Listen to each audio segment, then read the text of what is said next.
Hey guys, welcome back. Thanks for joining me again for another video this week. I am super excited about this week's topic because it is all about perfectionism, and I think this is something that a lot of us struggle with. We want everything to be perfect. We ourselves put so much pressure on ourselves to be perfect, and so I really want to dive into this topic and talk about why we are this way. How did we become this perfectionist? And more importantly, give you some tips on how you can overcome the need for everything to be perfect.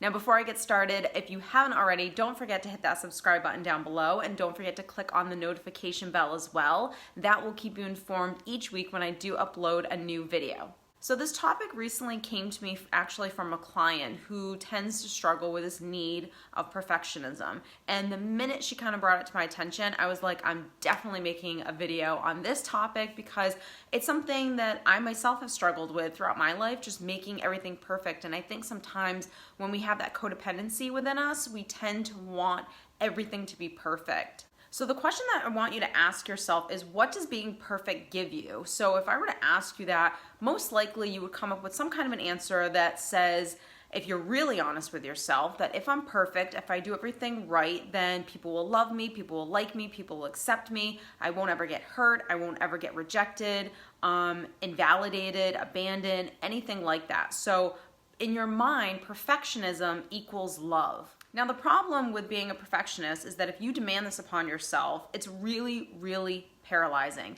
It causes massive amounts of anxiety. It causes panic attacks. It can possibly cause depression, because what's happening is your self-talk, that inner dialogue, that's you conditionally loving yourself. So you're not unconditionally loving yourself. So you never probably learned how to do that because, again, our parents didn't mirror that to us. They didn't show us that growing up. Our love was conditional. If we did things, mom was happy. If we did things, dad was unhappy. So we learned to a certain extent that if we did certain things, that our parents would approve of us and they would love us. And when we didn't do certain things, they would get angry with us. So now when you only love yourself conditionally, and again, this is a subconscious thing that you're doing.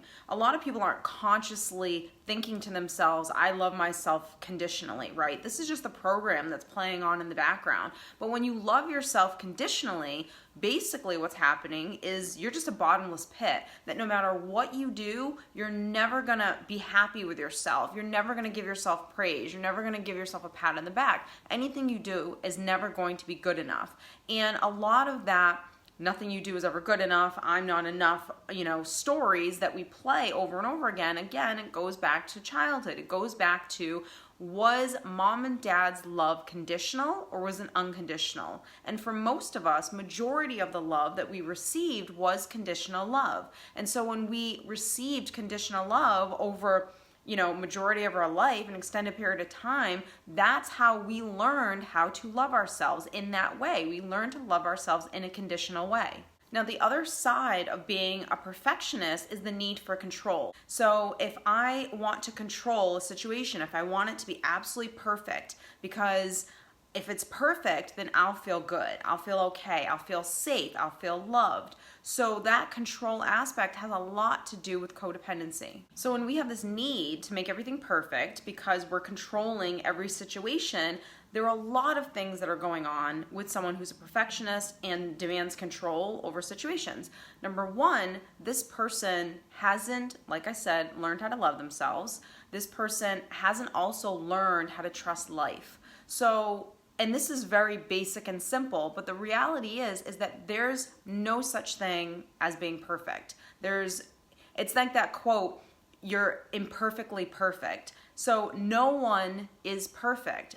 So a lot of the things that I tell my clients to do is you have to practice trusting life and that there is no perfect anything. So you're not going to do anything perfect. There's no perfect decision, nothing. Because any decision you make is leading you to where you need to be. So I hear this a lot out of people I want to make sure I'm making the best decision in terms of picking a partner and in terms of picking a career and things of that sort. And they get so hyper focused on making sure that they know exactly how it's going to be laid out and exactly how it's going to play out that it paralyzes them and they don't ever make any decisions at all. And I know I've done that. I did that for years and years where I wouldn't even take a step because I wanted to know what the step was going to look like and I wanted it to be perfect and I wanted to be in control of the situation because I didn't want to disappoint someone else or myself, and I wanted what I wanted and I wanted it right now.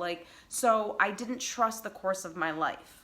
So in order to heal perfectionism, you have got to let go of the need of wanting everything to be perfect. So if you know that, hey, I tend to be a perfectionist and this is something that I don't want to be, I don't want to have this because it's debilitating and it gives me anxiety and then I worry, and you really want to change this, then you need to start practicing self-awareness. Because what's going to happen is the next time you go to do something, you have to be aware of when that negative story starts coming into play and it tells you, you're doing this wrong, this needs to be perfect, if it's not perfect, this is gonna happen. All of that negative self-talk that comes up, you have to be able to monitor your thoughts and you have to recognize, oh, here's that story that's playing, that negative story that's happening right now. My ego's starting to talk. And you have to be able to, and like I've always said, the ego is a bully.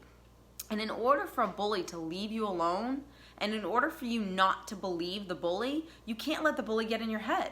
So you have to, number one, recognize, okay, this isn't me. This thought isn't me. This is my ego talking right now. And you have to be able to decipher between your thoughts as you're going about your day. And it's not as hard as people make it out to be. So for me, when I start hearing a negative story that's playing, I'm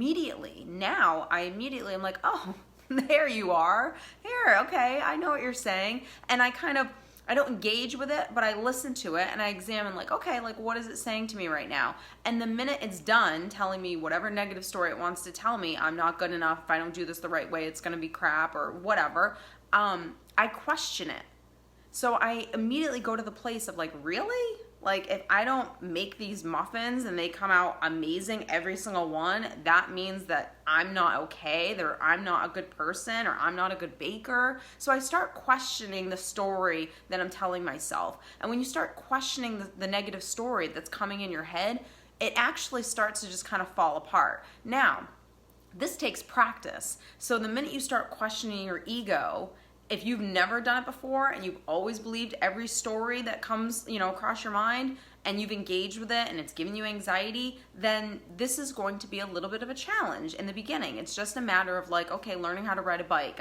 I'm falling here and there, but the minute you get the momentum, the ego starts to shut up and go away.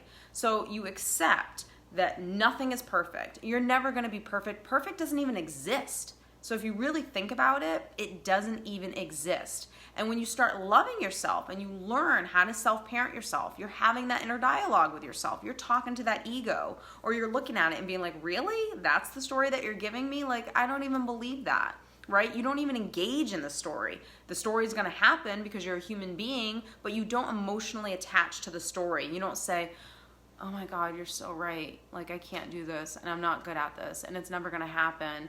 Or, engage with it and say, oh, I need to have everything figured out. Okay, I don't have everything figured out. I don't know what it's going to look like, so I'm not going to try anything because if I don't know, then, you just cannot engage with that story. So I always imagined, what would I say to my best friend if she was saying this stuff to herself?